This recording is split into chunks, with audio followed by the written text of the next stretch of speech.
Assalamualaikum warahmatullahi wabarakatuh. Allah berfirman di dalam Al-Quran, A'udzubillahi minasyaitonirrajim, Bismillahirrahmanirrahim. Al-yawma akmaltu lakum dinakum wa atmamtu alaikum ni'mati wa raditu lakumul Islam madina.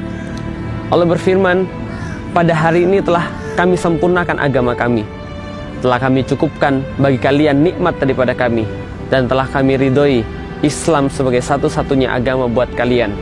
Al-yauma akmal, sempurna, lengkap, selesai. Atmam, menyeluruh, meluas, dan menyegala.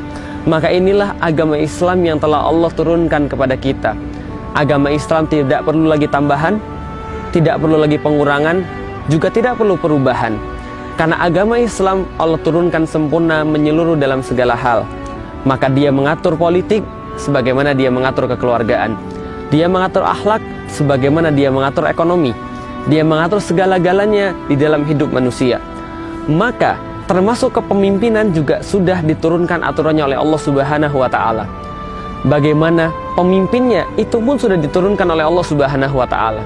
Ciri-ciri pemimpin yang baik, pemimpin seperti apa harus dipilih, pemimpin seperti apa harus kita angkat, kepemimpinan seperti apa harus ia pakai, semuanya sudah dirinci oleh Allah Subhanahu wa taala. Sehingga bukan hanya pemimpin yang amanah yang harus diwujudkan di dalam Islam, namun juga sebuah sistem kepemimpinan yang amanah. Pemimpin yang amanah di dalam Islam Rasulullah contohkan dengan dirinya. Rasulullah contohkan pula dengan khalifah setelahnya. Abu Bakar As-Siddiq, Umar bin Khattab, Utsman bin Affan, Ali bin Abu Thalib. Semua telah tercontohkan dengan sempurna pemimpin yang amanah. Dan sistem kepemimpinan yang amanah Rasul contohkan pula di dalam kehidupannya ketika beliau masih hidup di Madinah. Bagaimana beliau mengatur Madinah dengan syariat Allah, syariat Islam.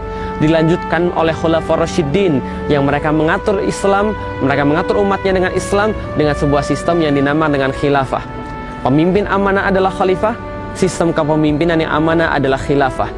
Dan ketika kita menuduh bahwa Islam tidak punya sistem kepemimpinan yang khas, bahwa Rasul tidak menurunkan sistem kepemimpinan yang khas, sama saja ketika menuduh Allah tidak menurunkan Islam yang sempurna.